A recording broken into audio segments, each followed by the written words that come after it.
20세기 말기의 서구 기독교에서 가장 논란을 일으킨 이슈는 아마 동성애 문제라고 할 수 있을 것입니다. 유럽의 북미 주류 교회들에서는 1970년대부터 서서히 이 문제가 부각이 되어지면서 논란을 일으키기 시작했습니다. 80년대에 와서는 진보적인 신학을 가진 교회들을 중심으로 제법 논의가 활발해지더니 그중 네덜란드의 진보적인 그 개혁교회 교단에서는 이런 말을 하기까지 했습니다. 동성애자들이란 마치 왼손잡이와 같아. 왼손잡이처럼 보아야 한다. 매우 파격적인 주장이지요. 여기에 대한 논의가 본물처럼 터지면서 교회는 점점 동성애에 대해서 논의를 진행해 가면서 이에 대해 관용적인 태도를 취하는 방향으로 흘러가기 시작했습니다. 1990년대에 이르러서는 주류 개신 교회들이 총회를 모일 때마다 이 이슈를 갖고 날밤을 새우곤 했습니다. 그래서 총회에서 다룰 문제들이 너무 많은데 이것 때문에 제대로 다룰 수가 없을 정도로 이 문제가 중심이 되어지면서 한 해, 두 해, 세 해를 보내다가 어떤 총회 교단에서는 내년에도 이 문제를 다루고 결론이 나지 않으면 3년 동안은 논의를 중지한다. 그렇게까지 말하곤 했습니다.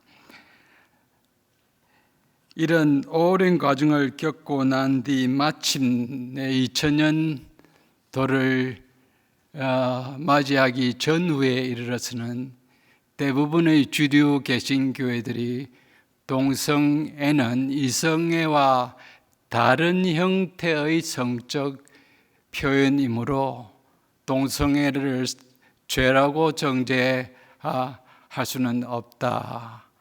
이런 입장을 차례로 인정하게 되었습니다. 역사적 교회의 전통적인 가르침과 유산을 차례로 버리기 시작한 것이지요.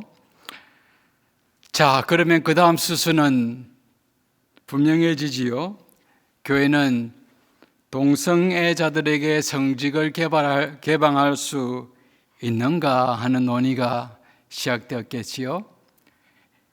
동성애가 죄가 아니니 동성애 행위를 하는 자들에게 목사직, 장로직, 안수집사직을 개방할 수 없을 신학적인 이유가 없어져 버리게 되는 것입니다. 이것도 총회적으로 논의를 시작하게 되었고 오랜 논의를 거쳐 미국 성공회를 필두로 하여서 미국 루터교 ELCA라고 하는데요. 미국 루터교 중에서 진보적인 교단이지요. 큰 교단입니다. 그리고 미국 장로교에서 가장 큰 교단인 미국 장로교 PCUSA 차례로 이를 허용하기 시작했습니다. 주류 개신교회라는 것은 미국이 처음부터 시작될 때부터 이제 같이 시작되었던 역사가 오래되면서 큰 교단들을 주로 가리키는 표현인데요. 이 주류 개신교단들이 다 2010년 전후로 동성애자들에게 성직을 허용하기 시작했습니다.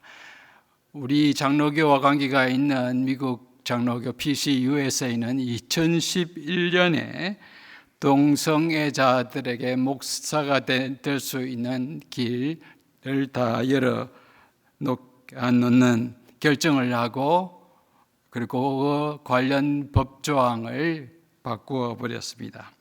자, 이 논의의 종착점은 어디겠습니까? 무엇이겠습니까?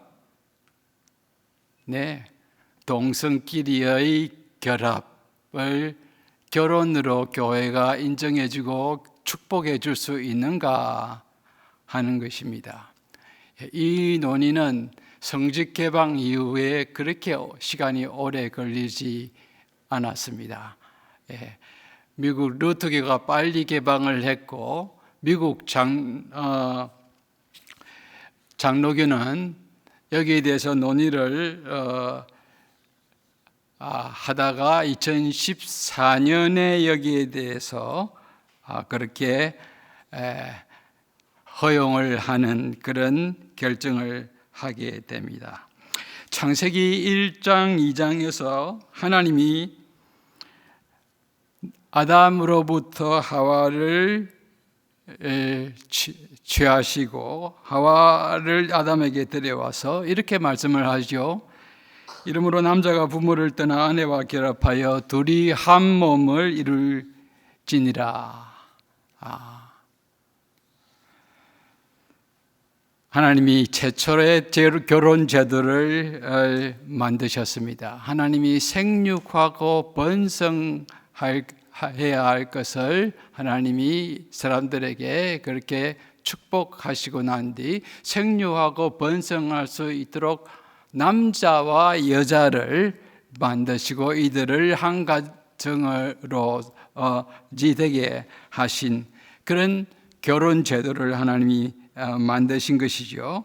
그런데 교회가 하나님이 세우신 결혼의 질서를 무시하고 결혼은 하나님이 만드신 최초의 인류를 위한 제도임에도 불구하고 교회는 점점 이 사회가 이해하는 결혼 관념, 즉 marriage is a social construction, 결혼이라는 것은 사회적인 구성물일 뿐이다. 사회가 만든 제도일 뿐이다. 그래서 역사와 시대에 따라서 사회가 결혼에 대해서 새롭게 정의를 하면은 결혼에 대한 관념과 내용도 새롭게 구성되어질 수 있다라고 그렇게 이해하는 이 사회의 흐름에 교회가 따라가고 동화되어 버린 것입니다. 그래서 2014년 PCUSA는 결혼의 조항, 교회가 갖고 있는 결혼의 조항을 바꿔버렸습니다. 그 조항에 있는 결혼에 대한 전통적 정의는 결혼이란 일생 동안 서로 사랑하고 돕기로 약속하는 한 남자와 한 여자 사이의 독특한 헌신이다. 이렇게 정의가 되어 있는데 그것을 한 남자와 한 여자 사이의 독특한 헌신이 아니라 두 사람 사이의 독특한 헌신, 이렇게 수정해 버렸습니다. 이것을 수정하기로 검토를 신학자들이 온갖 논리를 다 대어서 이런 정의가 성경적으로 무리가 없고 성경의 전반적인 가르침에 살펴볼 때 무리가 없다라는 해석을 했고 그것을 총회가 2014년 6월에 받아들였고 총회의 그 결의는 1년에 걸쳐서 전국의 노예들의 수의 과정을 거쳐서 2015년 6월 21일 날 드디어 발효가 되어졌습니다.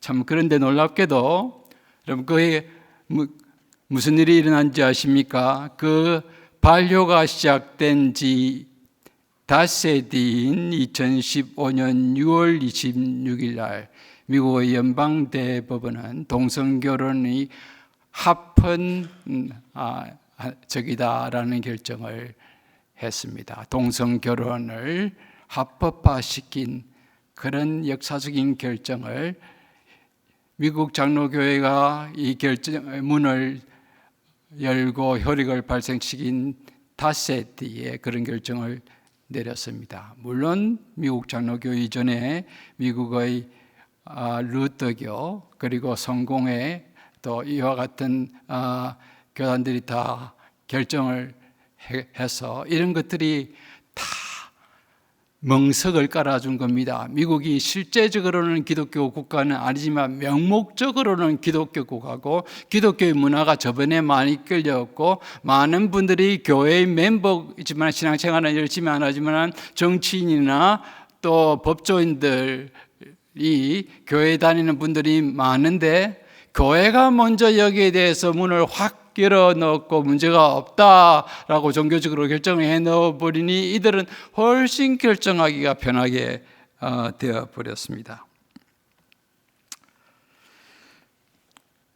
미국 교회는 2015년에 이르러서는 대부분 주류 개신 교회들이 동성결혼을 교회에서 축복해 줄 수 있는 결정을 내려왔습니다. 그래서 그 결정 이후에 한 10년 동안 흘렸죠. 최근까지 미국 교회는 상당한 내용을 많이 겪고 또 분열을 경험했습니다. 미국의 주류 개신교회에 해당하는 장로교회, 루터교회, 연합감리교회 회중들 가운데서 상당수가 반성경적인 그런 결정을 하는 그런 교회에서 더 이상 신앙생활을 할 수 없다라고 판단하면서 상당수의 교인들이 교회를 떠나버렸습니다. 떠난 일부는 감리교, 루터교, 장로교 중에서도 보수적인 신학을 갖고 복음적인 전통을 유지하고 있는 다른 장로교 교단에 등록을 해서 신앙생활을 했고, 일부는 나온 자기들끼리 따로 모여서 교단을 형성하여서 신앙생활을 하기 시작을 했습니다. 미국 장로교, 우리가 아무래도 장로교니까요. 미국 장로교를 예를 들자면 제가 신학대학원을 한국에서 졸업하고 1986년에 공부하러 갔었는데요. 그 86년 여름에 제가 들은 이런 말은 미국 장로교, 즉 PCUS입니다. 가장 큰 장로교죠. 그 당시 300만의 성도를 갖고 있었습니다. 그런데 동성애자들에게 성직을 개방하기 시작한 그 점, 그리고 동성결혼을 받아들이게 된 그 2014년 점, 약 2, 3년 차이지요. 한 30년 지난 그 시점에 200만이 채 되지 않는 숫자 로 줄어들었다. 통계가 를 제가 확인을 했습니다. 지금 또 한 10년 지났는데요. 더 위축이 되어졌을 것이 뻔합니다. 영적으로도 위축이 되어지고 또 교세로도 위축이 되어졌죠. 무엇보다도 많은 성도들이 흩어져 버려서 믿음의 공동체가 깨트려지게 되었습니다. 자, 교회가 왜 이렇게 동성애와 동성결혼을 문제없다 하고 수용하게 되었을까요? 여러 가지로 설명을 할 수 있겠지만은 크게 두 가지 정도를 말씀드릴 수 있을 걸로 생각합니다. 첫째로 교회가 이전과는 다른 성경 해석을 수용하게 되었기 때문입니다. 자유주의 신학으로 신학교에서부터 신학교육을 훈련을 받은 목사들이 동성애에 관한 본문과 가르침을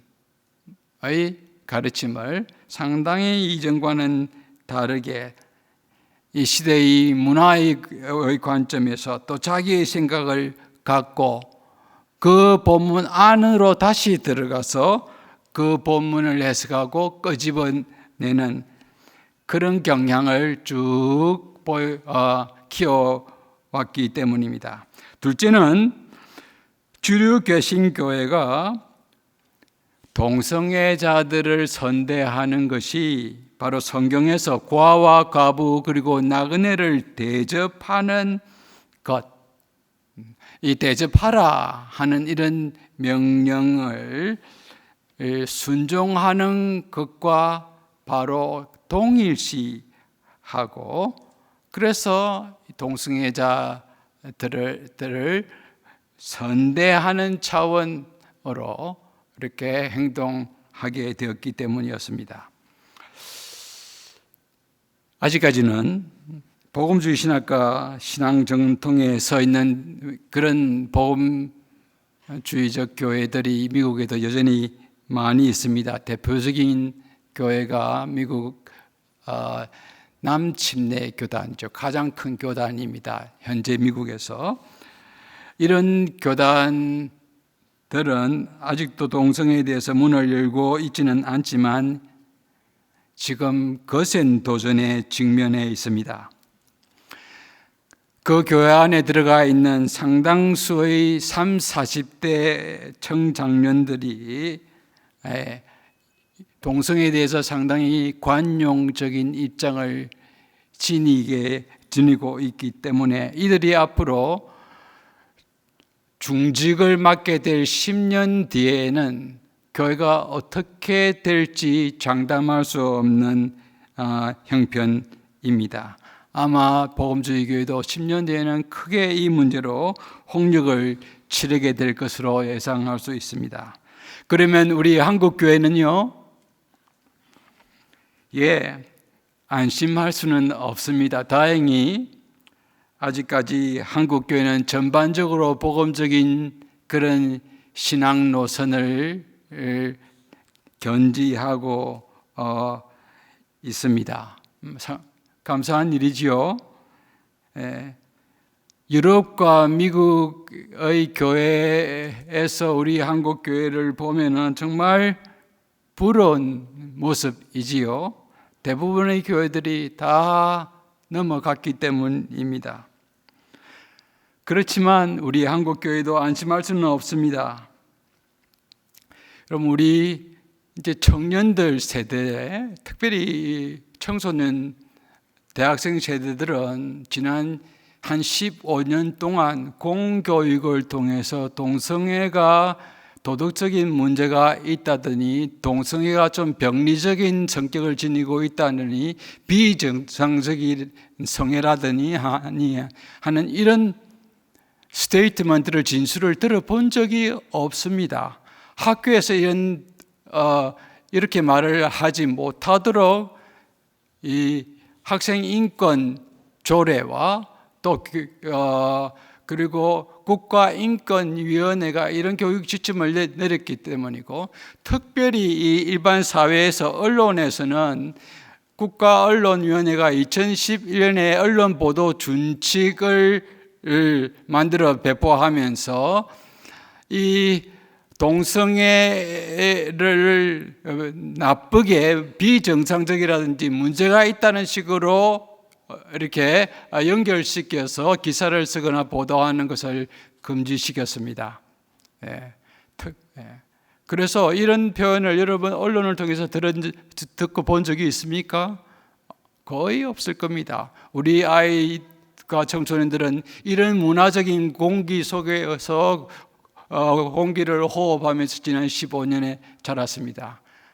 그러는 가운데 오히려 언론 매체들에서는 드라마에서는 동성애를 은근히 아련한 그런 사랑으로 그려오기 시작했습니다. 가랑비에 옷 젖는 것이지요. 동성애에 대해서 우호적이지는 않는다 하더라도 그것을 나쁘게 생각하고 비판하는 청소년들은 그렇게 많지가 않습니다. 서서히 많이 여기에 대해서 젖어들어 있기 때문입니다. 여러분, 지금 동성애가 죄다 잘못이다라고 말하는 사회 외부 세력, 사회 모임 있습니까? 없습니다.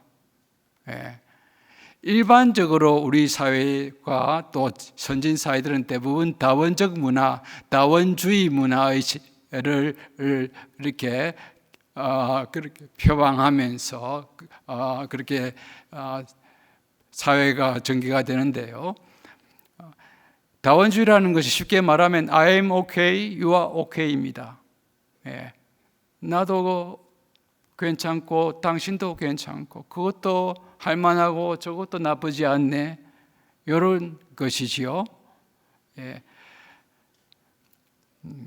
특별히 이런 국가언론위원회가 이런 보도 준칙과 만들어 놓고 또 소수자 인권을 차별하거나 소수자들이 거부감을 갖게 하는 그러한 진술을 하지 못하도록 지금 만들어 놓았기 때문에 더욱 우리 사회에는 동성애에 대해서 네거티브하게 말을 할 수가 없게 되어 있습니다. 지금 유일하게 동성애에 대해서 네거티브하게 말을 하는 데는 교회입니다. 왜 우리 사회는 이미 학교에서 right and wrong 이라는 표현을 거의 쓰지 않고 있습니다. right와 wrong의 기준이 제대로 없기 때문입니다. 예. 그러나 이 표현이 아직도 살아있는 거의 유일한 곳은 교회입니다. 왜요? 하나님의 말씀을 절대적인 규범으로 우리가 믿고 고백하는 것이 바로 이 교회이기 때문입니다. 하나님의 말씀, 절대적인 말씀, 이 옳고, 그럼 다른 것은 여기에 대해서 비추어 볼 때 규범을 벗어나 있으면 그것은 wrong이다라고 말을 할 수 있는 것이 바로 교회인 것이죠. 지금 이런 시대에 우리들이 살고 있고 우리 자녀들이 살고 있습니다. 그렇기 때문에 교회가 이 면에서 분명하게 청년들에게 하나님의 말씀이 여기에 대해서 뭐라고 말을 하는가에 대해서 제대로 가르쳐 주지 않으면은 동성애에 대한 이 도덕적인 판단을 제대로 내릴 수가 없습니다. 여러분, 교회 안에 들어가 있는 청년들이라도 수도권에 있는 많은 청년들은 목사님들이 좀 교조적으로 동성애를 비난하고 교조한 이 죄다라는 식으로 말을 설교를 그렇게 펼쳐 나가면은 듣는 청년들 중에서 일어나서 나가는 청년들이 있다 하는 말을 제가 제법 많이 들었습니다. 그 청년도 교회에 나오는 것은 하나님의 말씀을 듣고 하나님의 말씀을 믿고 권위 있는 하나님의 말씀으로 믿고 그 말씀대로 살려고 하는 마음을 가지고 나와 있는데도 그런 저항감을 갖는다는 것입니다. 그래서 교회는 여기에 대해서 그렇게 교조적으로 그런 식으로 막무가내로 말하지 말고 왜 동성애가 문제가 되는 것인지, 성경은 여기에 대해서 뭐라고 정말 말하고 있는지를 정확하게 가르쳐야 할 필요가 있습니다. 청년들이 그것을 듣게 돼서 수긍을 하게 되면 하나님 말씀이 정말 이렇게 말을 하는구나라고 깨닫게 되면은 청년들의 태도가 달라질 수밖에 없고 생각을 다르게 할 수밖에 없는 것이죠. 내가 은연중에 이 문화에만이 이렇게 내가 잠식 당하여 살고 있는 거구나 하는 것을 깨닫게 되는 것이죠. 저는 그래서 오늘 이 시간에 짧은 시간이지만은 성경이 과연 동성애에 대해서 뭐라고 말하는가 하는 것을 좀 살펴보려고 합니다. 그러나 시간이 너무 제한되어 있기 때문에 다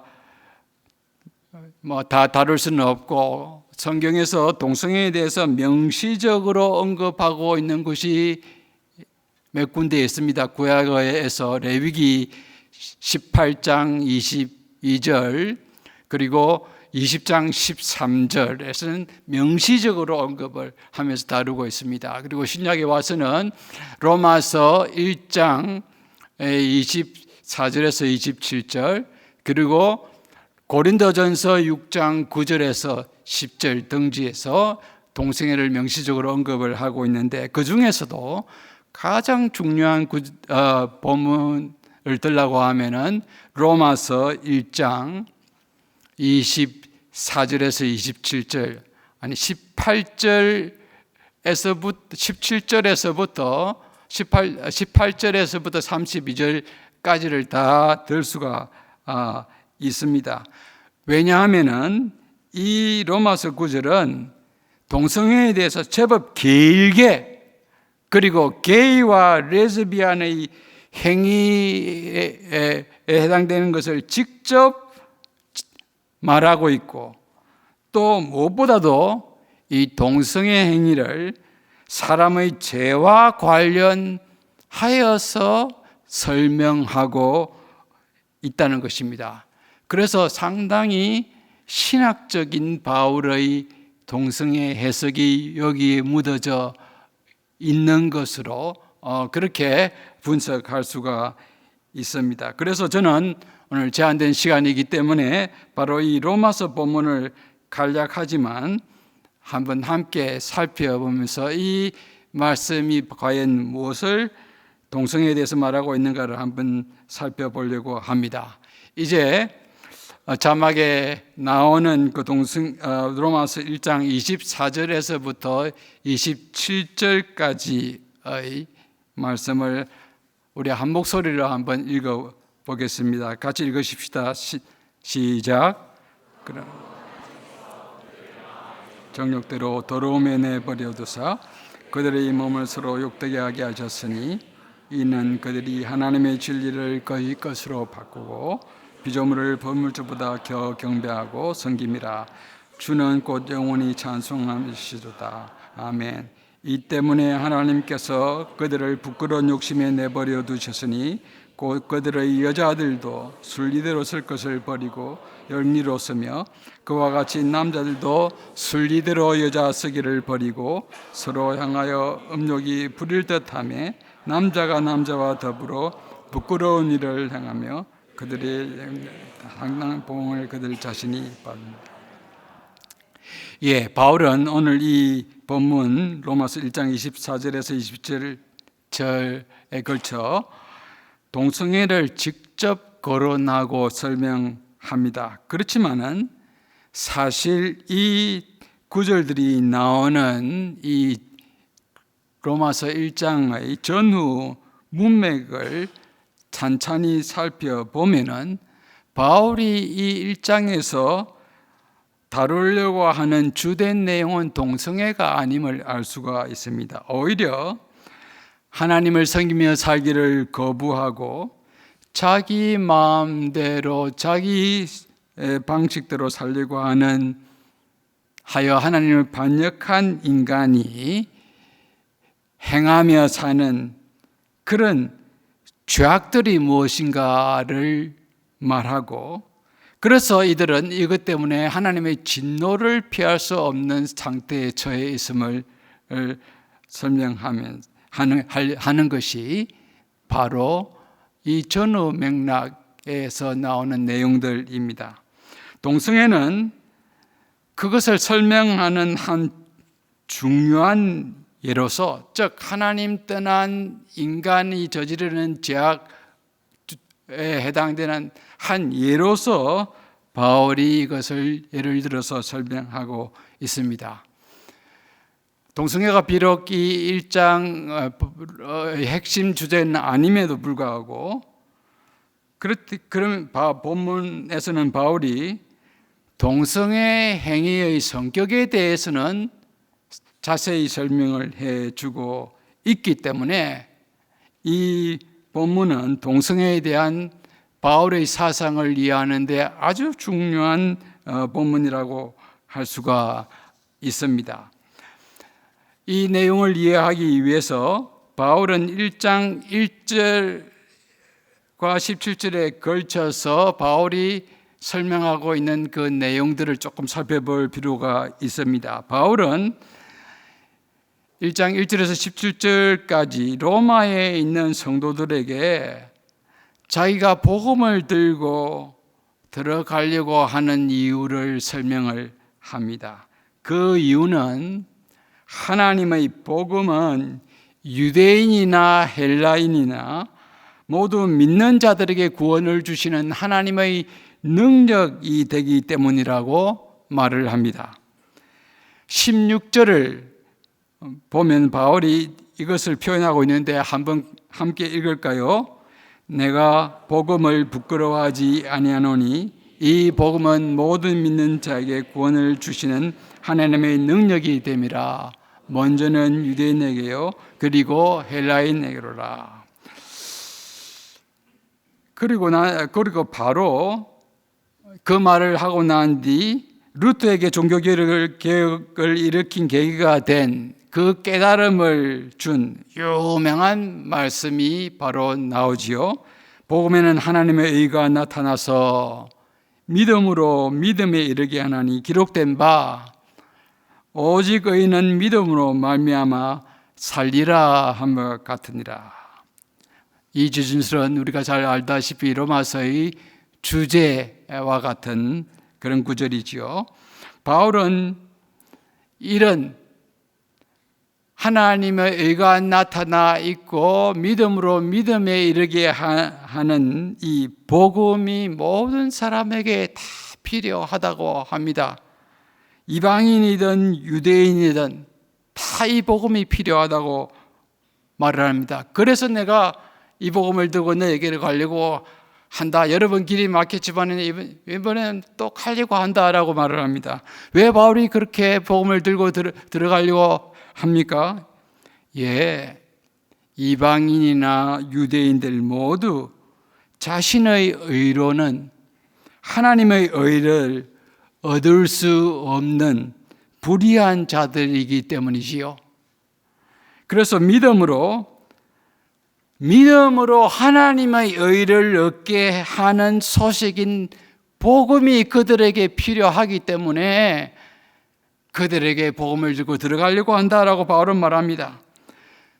그리고 난 뒤 바울은 1장 18절에서부터 3장 20절에 걸쳐서 이방인의 불의한 모습, 유대인의 불의한 모습에 대해서 쭉 설명을 하고 있습니다. 먼저 1장 18절에서 32절까지에서는 이방인들의 불의의 모습이 무엇이고 이에 대한 하나님의 진노가 무엇인지 여기에 대해서 바울은 쭉 설명을 하는데 그 설명하는 가운데서 오늘 우리가 읽은 본문이 들어가 있습니다. 즉 동성애를 바울이 거론하면서 설명을 합니다. 먼저 18절을 여러분 보십시오. 18절에서 바울은 함께 읽겠습니다. 하나님의 진노가 진리를 막는 이들의 경건치 않음과 불의에 대하여 하늘로부터 나타나니라고 선언합니다. 하나님의 진노가 불의에 대해서 하늘로부터 나타난다. 그 말을 하고 난 뒤 19절에서부터 22절에 걸쳐서 이방인들의 불의의 내용이 무엇인지를 아주 핵심을 요약해서 설명합니다. 바울은 19절과 20절에 걸쳐 이 이방인들이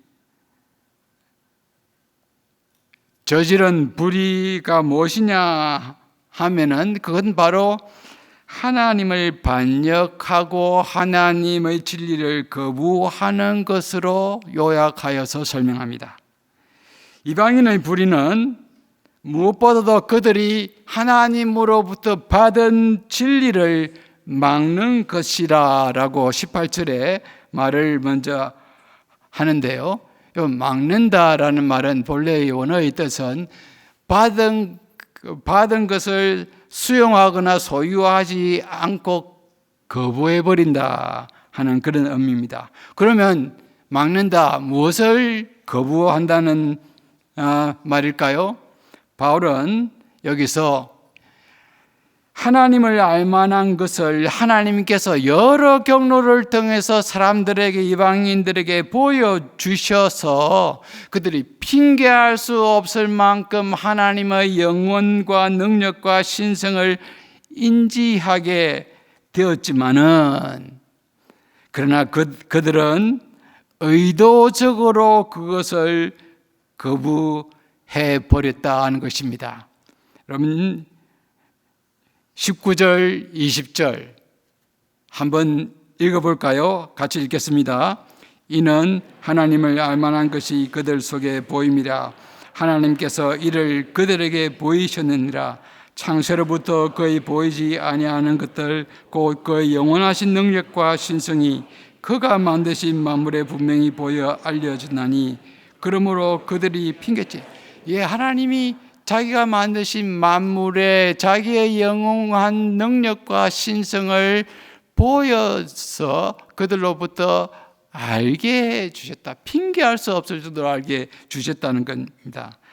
그들은 그것을 인지할 수 있었음에도 불구하고, 인지했음에도 불구하고 하나님을 영화롭게도 아니하며 하나님을 감사하지도 않았다라고 바울은 이어서 21절에서 말합니다.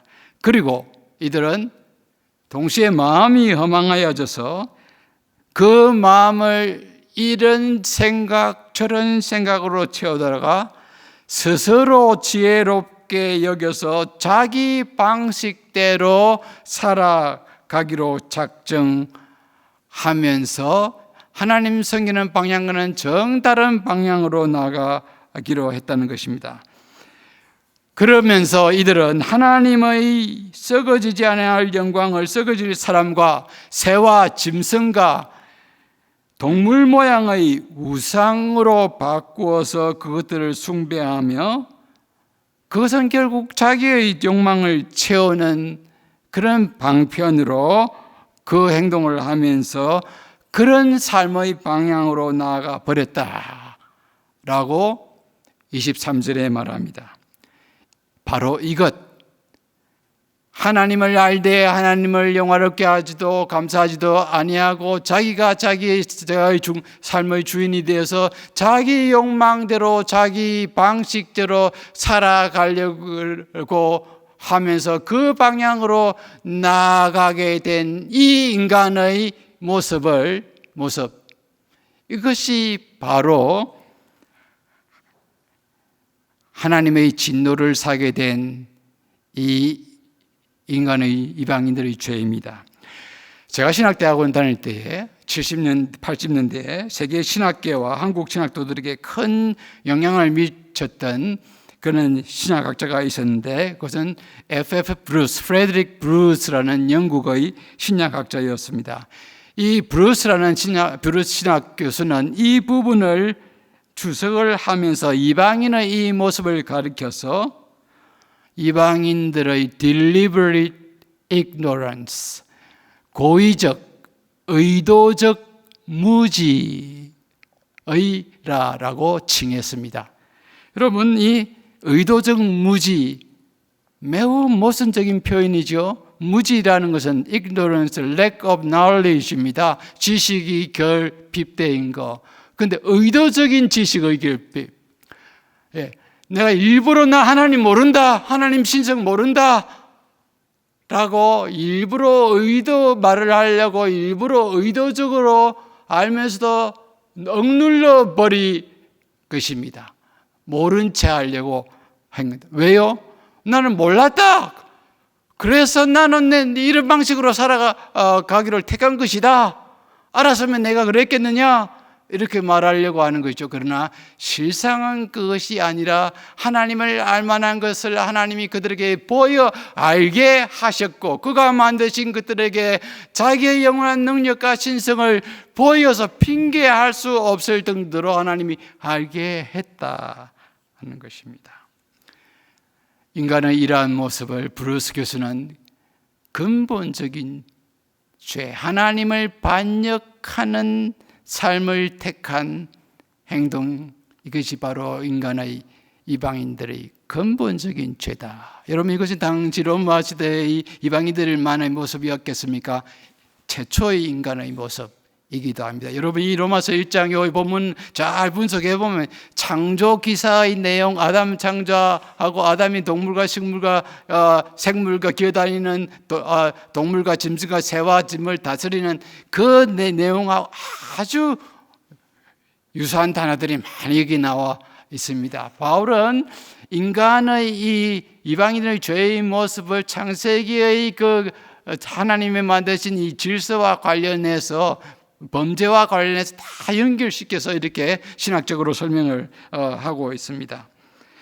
자, 이런 인간의 근본적인 죄에 대해서 하나님의 진노가 진리를 막는 사람들의 경건치 않음과 불의에 대하여 하늘로부터 나타나니라고 합니다.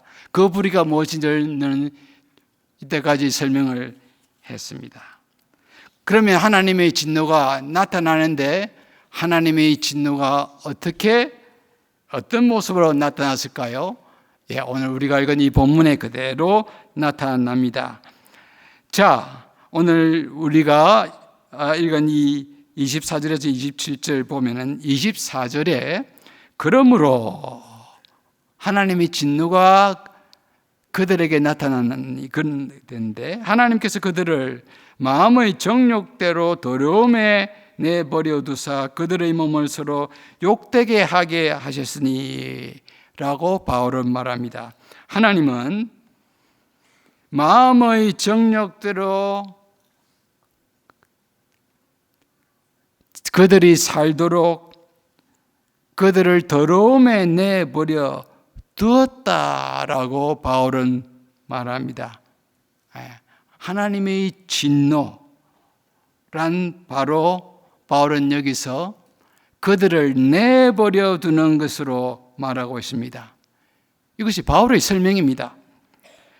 여기서 내버려 둔다라는 표현이 24절, 26절, 28절에 걸쳐 3번 나옵니다. 하나님이 진노하셔서 그들을 성적인 더러움, 부끄러운 욕심에 내버려 두자.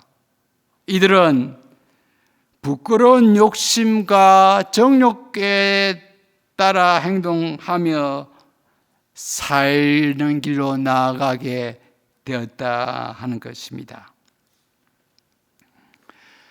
자, 이런 삶을 살아가게 된 인간, 하나님이 진노하지 아니하셨으면 하나님이 그들을 하나님의 질서 가운데 살 수 있도록 바운더리를 쳐주고 계속 지켜줬을 텐데 하나님을 벗어나기를 고집하는 이들에게 하나님이 진노하시고, 벗어날 뿐만 아니라 우상 숭배하는 이들에게 하나님이 진노하셔서 그냥 보호장치를 내버려 두었더니 그들은 자기 마음대로 하나님과 정반대의 방향으로 나가면서 살게 되었는데, 그 모습에 대해서는 바울이 26절, 27절에 이렇게 말을 합니다. 바울은 이들이 여자들도 순리대로 쓸 것을 바꾸어 영리로 쓰며 그와 같이 남자대로 순리대로 여자 쓰기를 버리고 남자와 남자가 더불어 부끄러운 일을 행하게 되었느니라 라고 말합니다. 자, 하나님이 이들을 내어버리 두자. 이들은 정욕에 따라 행하게 되었는데 그 행하는 모습의 한 모습을 바울은 성적인 영역에서 그들이 행하는 모습을 예로 끄집어 들어서 설명합니다. 여자가 순리대로 서기를 버리고 여자와, 남자가 남자와 부끄러운 일을 행하게 되었다, 영리를 취하게 되었다 하는 것이지요. 자, 그런데 여러분, 이제 마지막으로 좀 정리를 하려고 합니다. 이 본문을 가리켜서 24절에서 27절에 있는 내용을 가리켜서 연구를 하던 에른스트 쾌제만이라는 독일의 신학학자는 바울의 이 설명에 대해서 이렇게 분석을 합니다. 바울은 여기서 동성애가 하나님의 진노를 촉발시킨 cause, 원인이 아니라 하나님이 진노하신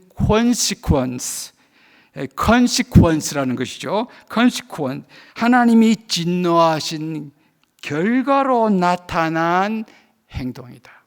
하나님이 진노하셔서 반역한, 하나님 떠나기로 마음대로 살기로 반역한, 섬기기를 거부하고 하나님 떠난 이들에게 진노하셔서 그들을 내버려 두었더니 이들이 자기 정욕대로 따라 행하며 살아가게 되었는데, 그런 가운데 나타난 행동이 여러 가지가 있지만 성적인 영역에서는 바로 각종 음행을 일삼과 아울러 동성애를 행하게 돼서 영리를 취하면서 살게 되었다 하는 것입니다.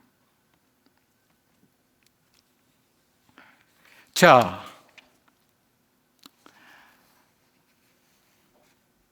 하나님께서 인간이 동성애를 행했기 때문에 진노하신 것이 아니고, 하나님이 인간이 하나님 떠나 자기 마음대로 하나님을 반역하며 사람의 피조물들을 섬기는 방향으로 생활하기를 작정하고 나아가는 것에 하나님이 진노하셔서 그들을 내버려 두자. 그 결과로 그들이 각종 죄악들을 범하며 살게 되었는데, 성적인 영역에서는 가장 대표적으로 그들의 이 삶의 모습을 잘 보여주는 것이 동성애이다 하는 것입니다. 동성애.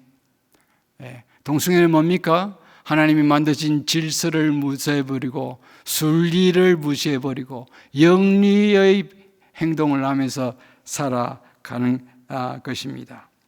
그러면 그런 죄악된 삶의 모습을 설명할 때 왜 바울이 콕 동성애를 찍어서 그렇게 설명했을까요?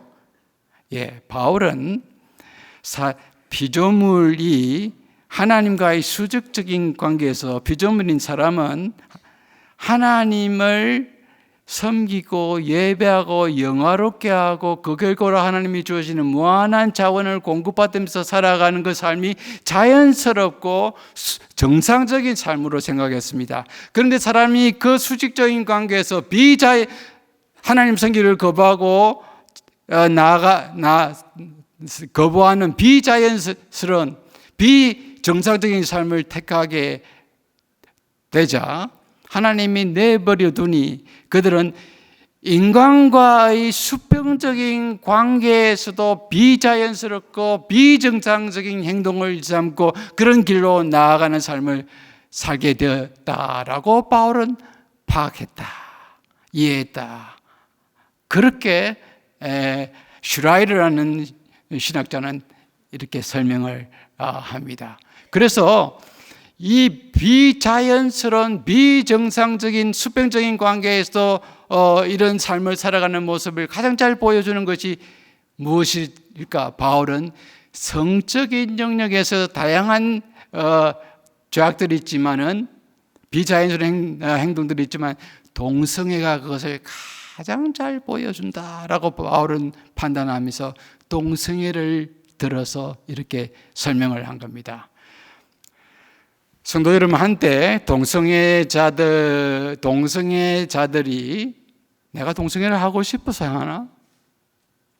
나는 어쩔 수 없어 타고났어. 나는 벗어나려고 노력했는데 안 돼. 이렇게 주장을 많이 했습니다. 여러분, 요즘은 훨씬 과격해졌습니다. 동성애자들 가운데끼리도 뭐 그런 구차한 말을 해. 내가 하고 싶어서 나는 그것이 더 좋기 때문에 하는 거야.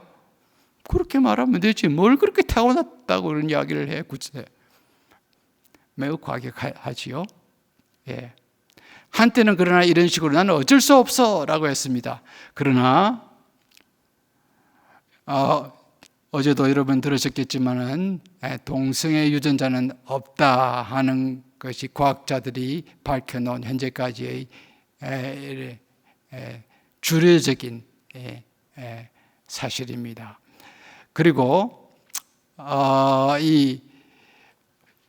오늘 우리가 이 부분을 통해서 알 수 있는 것은 동성애라는 것은 하나님 떠난 인간이 하나님이 내버려 두시자 자기의 하고 싶은 방향으로 살아가는 그런 가운데서 행할 수 있고 추구하고 이렇게 보여줄 수 있는 악의 아주 대표적인 극단적인 단면이라고 할 수가 있습니다. 여러분, 동성애만 해당되는 것이 아닙니다. 하나님 떠난 인간은 자기의 쾌락을 추구하는 삶을 정욕에 따라 쾌락을 추구하는 삶을 살아가게 되어 있는데 그 쾌락이라는 것은 만족이 없습니다. 그러니 더 자극적이고 더 짜릿한 것을 추구합니다. 근친상간, 다자성애, 심지어 수간. 여러분 무슨 의미인지 아시죠? 예. 수간이 이것 우리 시대의 이 현상은 아닙니다. 이미 레위기 본문에 이 언급이 있습니다. 여러분, 하나님께서는 출애굽해 있는 모세에게 시내산에서 율법을 주시면서 이렇게 명령을 합니다. 레위기서 18장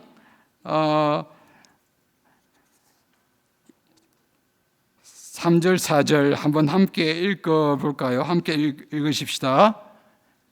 너희는 네가 거주하던 애굽 땅의 종족을 따르지 말며 내가 너희를 인도할 가나안 풍속과 규례를 따르지 말고 너희는 내 법들을 따르며 내 규례를 지켜 그대로 행하라. 나는 너희에게 거룩한 하나님이다. 애굽의 풍속을 따르지 말고 애굽의 가증한 것을 본받지 말라. 또 내가 너를 이끌어 드릴 가나안 땅의 풍속을 따르지 말라라고 말을 하고 난 뒤 이 5절부터 쭉 그 뒤에 20절까지 근친상간의 이 동성애 수간 쭉 언급하고 있습니다. 이미 그 거대 근동시대에도 애굽에서도 가나안에서도 이런 하나님 떠난 인간이 보여주는 죄악들 이런 것들 나타났음을 분명히 성경은 말하고 있습니다. 여러분, 동성애는 타고났다. 나는 어쩔 수 없다. 그들의 주장일 뿐이고 변명일 뿐입니다. 요즘 그런 주장도 잘 안 하지만은 그러나 바울의 가르침을 통해서 성경의 가르침을 통해서 볼 때에는 동성애는 하나님 떠난 인간 하나님을 반역한 인간에게 하나님이 진노해서 그들을 정욕대로 살도록 내버려 두니 그들이 음행의 극단을 향해서 치닫아가는 과정에서 짜릿한 쾌락을 추구하기 위해서 저지르는 죄악의 하나일 뿐입니다. 이거 양보할 수는 없습니다.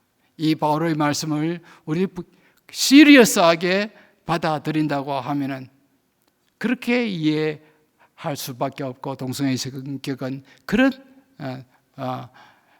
의미를 내포하고 있습니다. 여러분, 사람들이 약해지면 약할 때 정욕에 오히려 더 잘 넘어갑니다. 강할 때에는 정욕에 빠지더라도 회복할 수 있는 힘과 에너지를 갖게 되지만 약할 때에는 잘 빠져들고 빠져들면 그것을 벗어나올 수 있는 에너지가 부족합니다. 약할 때 동성애 같은 짜릿한 것을 한번 경험하고 맛보게 되면 또 이미 맛본 사람은 그 뒤에 굉장히 힘든 순간이 오면 한 번씩 그 짜릿했던 기억을 떠올리면서 유혹을 받고 행하곤 합니다. 그러나 여러분, 우리 이걸 명심해야 됩니다. 적어도 그리스도인들은, 하나님의 나라 백성들은 마음이 원하는 대로, 욕심이 원하는 대로, 정욕이 원하는 대로 다 행하며 살 수는 없습니다. 위성애를 행하는 우리들도 마찬가지입니다. 멋진 남자, 멋진 여자가 지나가면 눈이 돌아가지만은 우리는 그것에서 절제하고 끝이 나야만 됩니다. 하나님이 금하신 것이기 때문입니다. 끌린다고 행동했으면 되겠습니까? 아니죠. 눈을 뽑아버려야 됩니다. 그걸 이기지 못할 것 같으면은.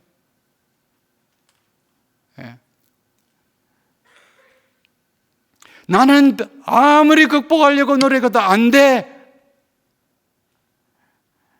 이렇게 주장하는 사람들에게 어떤 신학자들은 복음주의 교회에서 그런 사람들에게는 일부 일처제적인 배타적인 한 사람과의 동성애 관계를 하면서 살도록 해주는 것이 그 사람을 돕는 것이다. 그렇게 말을 합니다. 매우 관용적인 배려적인 말씀인 것 같지만 이거는 타협하는 것입니다. 성경의 교범은 동성애를 용납하지 않습니다. 어떤 유형의, 어떤 성격의 일부 일처적인, 제적인, 배타적인 관계의 사랑의 행동으로서의 동성애 행위라 하더라도 하나님은 그것을 가정히 여기신다라고 말을 하고, 바울은 고린도 교회에 편지를 보내면서 역시 그것을 천명하고 있습니다. 이제 마지막으로 고린도전서 6장 11절을 9절에서 11절을 읽고 이제 말씀을 맺으려고 합니다. 고린도전서 자막이 혹시 나오는지 모르겠는데요. 고린도전서 6장 9절에서부터 11절까지 한번 읽어볼까요?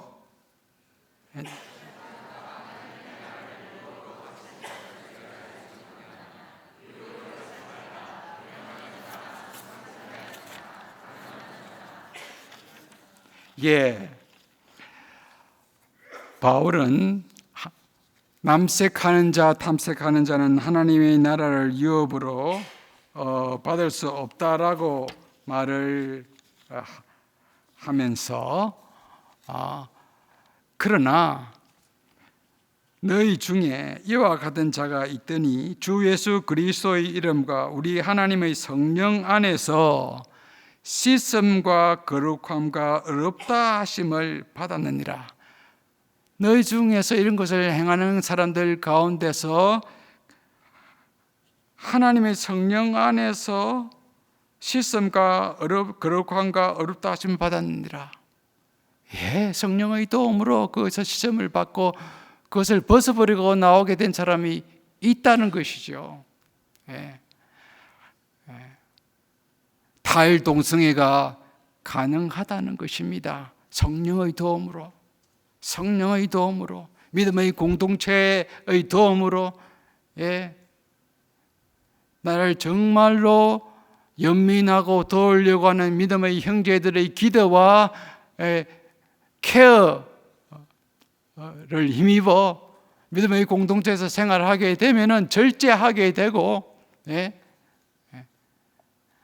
그리고 실제적으로 약물 치료를 병행해 가면서 이것을 벗어날 수 있다 하는 것입니다. 여러분, 이 세상의 속삭임에 타협하고 넘어가서는 안 됩니다.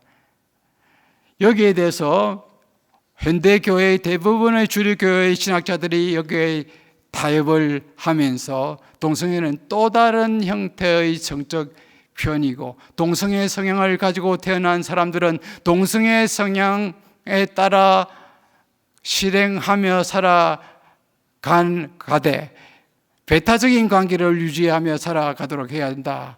그렇게 가르칩니다. 여러분, 그러나 성경은 그걸 분명하게 말합니다.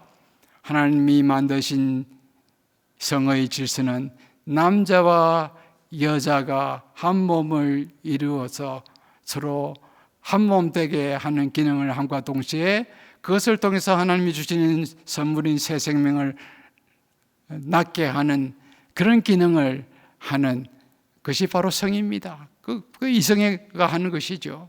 예. 여러분, 오늘 교회가 대부분 미국의 주류 교회들이, 서구의 주류 교회들이 이것에 타협하면서 동성애를 정죄하지 아니하고 받아들이고 동성애자들이 목사가 되면서 성경의 상당 부분을 왜곡하면서 지금 설교를 합니다. 그러니 교회가 점점 힘을 잃어버릴 수밖에 없습니다. 마지막으로 한마디만 하고 저는 이 강의를 매듭하려고 합니다. 20세기 하반기에 자유주의 신학이나 보수적인 신학계에서 공히 인정하는 20세기 최고의 조직신학자, 교의학자 중에 한 명이었던 볼프강 판넨베르크라는 교수가 있습니다. 이 판넨베르크 교수는 1996년에 쓴 글에서 가장 이슈가 됐던 동성애에 대해서 분명하게 자기의 입장을 표현합니다. 동성애에 대한 교회의 태도는 교회가 역사적, 사도적 교회 안에 속하느냐 아니면 벗어나느냐 하는 것을 가늠하는 중요한 잣대가 된다라고 말합니다. 그는 성경의 동성애에 대한 규범은 결코 모호하지 않고 상식적인 수준을 갖고 성경을 읽을 수 있는 사람은 분명하게 동성애에 대한 성경의 규범을 알 수가 있다라고 말합니다. 그러면서 판넨베르크 교수는 교회가 동성애 행위를 성경이 말하는 성경의 규범에서 벗어나는 것으로 더 이상 보지 않으려고 한다면은 그 교회는 더 이상 한 거룩하고 보편적이고 사도적인 교회가 되기를 포기하는 것이다. 너무나 분명하게 성경의 규범이 여기에 대해서 말하는데, 이 성경의 규범을 떠나려고 작정하지 않는 한 성경 동성애를 성경의 규범으로 그가 상치하지 않는 것으로 보려고 하는 그런 태도를 취할 수 없다는 것이죠. 그러나 오늘 대세는 여러분 보십시오.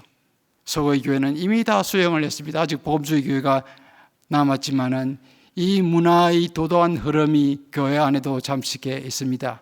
공교육에서 세뇌를 이미 받고 교육을 받고 있는 청년들이 이제 교회에서 이에 대한 분명한 교육을 받지 못한다고 하면은 동성애에 대해서 점점 문을 열 수밖에 없습니다.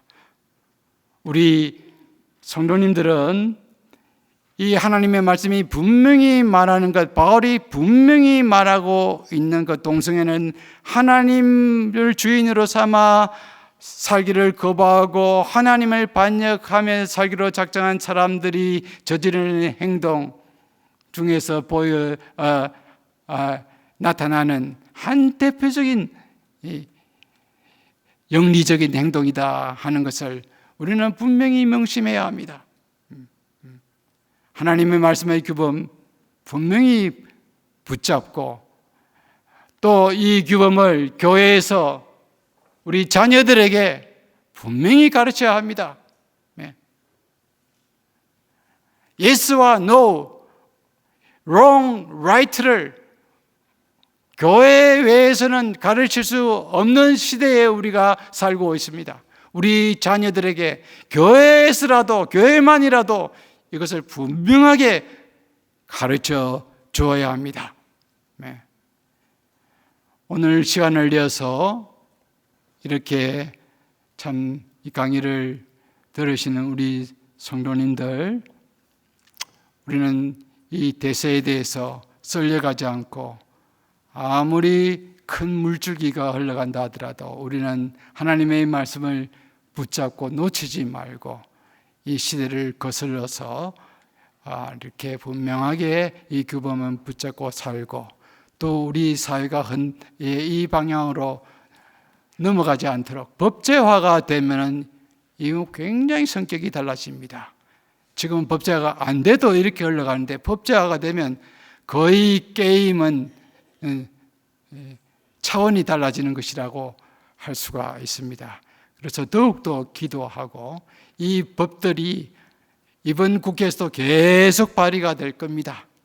그러나 이 법이 통과되지 않도록 지금 많은 직능단체들이 우리 조영길 변호사님, 기름 교수님 이 리더십을 하여서 이렇게 활동을 하고 있는데, 이 도도한 이 흐름을 잘 막아낼 수 있도록 우리들이 함께 기도하고, 무엇보다도 이 성경이 가르치는 규범에서 흔들리지 말고 그것을 굳게 붙잡으면서 그렇게 신앙생활하고 자녀들에게 이 신앙을 물려주는 그러한 우리 교회, 우리 성도님들이 되시기를 진정으로 바랍니다. 기도하겠습니다. 하나님 아버지, 오늘 바울이 가르친 동성애에 대한 말씀들을 우리들이 깊이 상고하였습니다. 하나님 아버지, 하나님을 알되 하나님을 영화롭게도 아니하고 감사하지도 아니하고 하나님을 예배하며 살기를 거부하고 자기가 주인이 되어서 자기 마음대로 살리고 작정하며 살아가는 자들이 하나님 보이고 드러내는 이 죄악된 행동들 가운데 이 동성애가 드러나 있는 것임을 우리는 바울의 이 설명을 통해서 오늘 새롭게 확인하게 됩니다. 하나님 아버지, 참 이 시대의 이 대세가 아무리 거세게 흐른다 하더라도 우리는 이 바울의 가르침을 굳게 붙잡으면서 하나님 아버지 동성애에 대해서 참 노를 외치면서 이것은 그리스도의 윤리, 하나님 백성의 윤리와 양립할 수 없는 것임을 분명히 천명하면서 또 그것을 자녀들에게 가르치면서 그렇게 살아갈 수 있는 우리 성도들, 우리 교회가 되도록 주님께서 인도하여 주옵소서. 이 흐름을 막기 위해서 앞장서서 행동하는 많은 주의 종들, 특별히 평신도 헌신자들을 주님이 하나님 복을 다하여 주시고 지치지 않게 하시고, 이 일에 많은 주의 종들과 교회가 부담감을 갖고 따라가고 돕고 이 가운데 더 큰 연대를 이루어서 우리나라가 하나님 아모리의 길을 가지 않게 되도록, 하나님 아버지 제가 관영해지지 않도록 저희 교회가 더욱더 힘을 합쳐서 이 탕류를 막아내는, 나라를 살리는 길도 하나님 나아갈 수 있도록 주님이 은혜를 다하여 주옵소서. 계속되는 이 강의 내일까지 하나님께서 성령으로 강하게 역사하셔서 성도들이 바른 진리의 말씀으로 무장하게 되는 그러한 복된 계기가 되도록 주님이 인도하여 주옵소서. 예수님의 이름으로 기도하옵나이다. 아멘.